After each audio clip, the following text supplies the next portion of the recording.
criminalized when I was 14 and sent to juvenile hall. I was also, as a result, deported after doing prison time back to El Salvador. Some people before had told me, at least you're getting a free ticket back home. That's not my home. My home is here. My home is with my family. I do not want to go back. So we need to make sure that some of our immigrant communities are still protected under SB 3, SB 6, and even SB 54. And I'll tell you one thing, although it's hard for us to accept that because they keep putting us, dividing us between the good immigrant and the bad immigrant. All these three bills that I talked about are those bills that also separate us. But I have family that's immigrant, and I know that they need that protection. They don't need to have LAPD using resources to go after undocumented immigrants. We need representation for our family members that do not have the right to have a representation in their immigration courtroom hearings.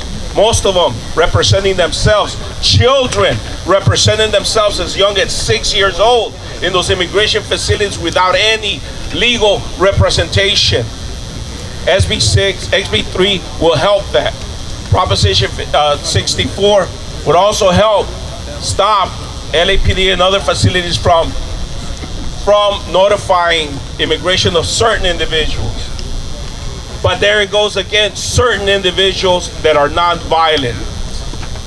But most of us have been convicted of violent crimes and cannot afford that protection. So it's a double-edged sword.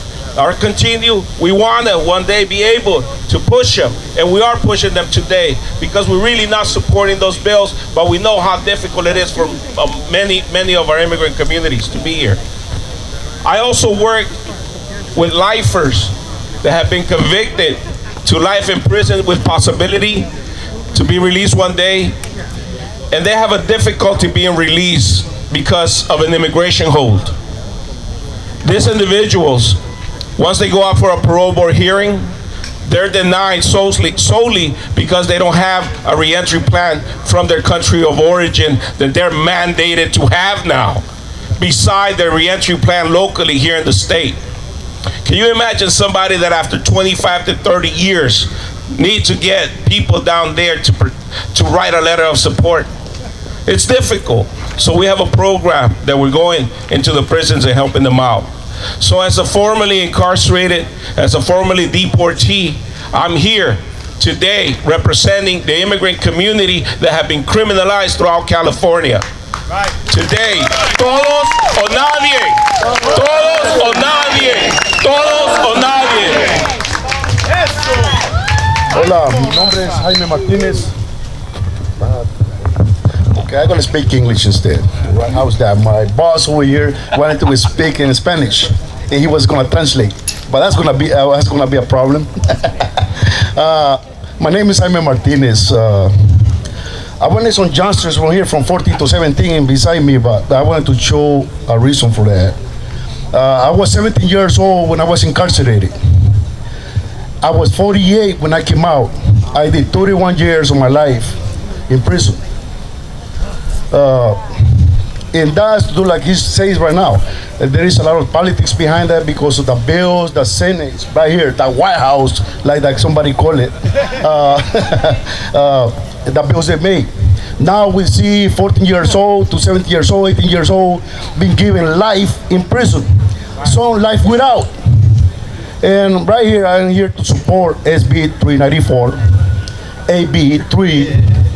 Why? Because after I got out, a year after I got released, ICE came to my house like I was a criminal and arrested me, saying that they had made a mistake. I came to the United States as a legal resident, and they said they had made a mistake. So after I went to ICE, spent a few days, and I had to bail out. Right now, I go into the problem. They want to take my residence. I have a family. I have a wife. I have a 19 years old baby boy. So now I say, okay, they wanted to separate me from my family. That's what's going on. So that's the reason now. AB3, we is to stop the police from supporting ICE, from spending all the money the police they will give, that the taxpayers give them to protect families, not for ICE to go after non-criminals and criminals and deport them. Separate families like they're trying to do mine. I paid the crime. I've been shown that I'm rehabilitated. I've worked. I support my family. I put food in the table. And if you were to actually go and check the ratings, it says it's only about 1.3 or lifers that go back in prison. But these people right here is saying no, that we're criminals still. A study has shown that we're not. We become better citizens and, well, probably than themselves. They have a badge and they're killing youngsters out there. They don't give them a chance. And they get scot-free. Why? Because of the badge? That injustice. So we here together, and together we're strong. We are family. We might be black, white, brown, whatever color, but we're family. And strong, we stand together and we're to fight with justice on our side. So it's all or none. All or none.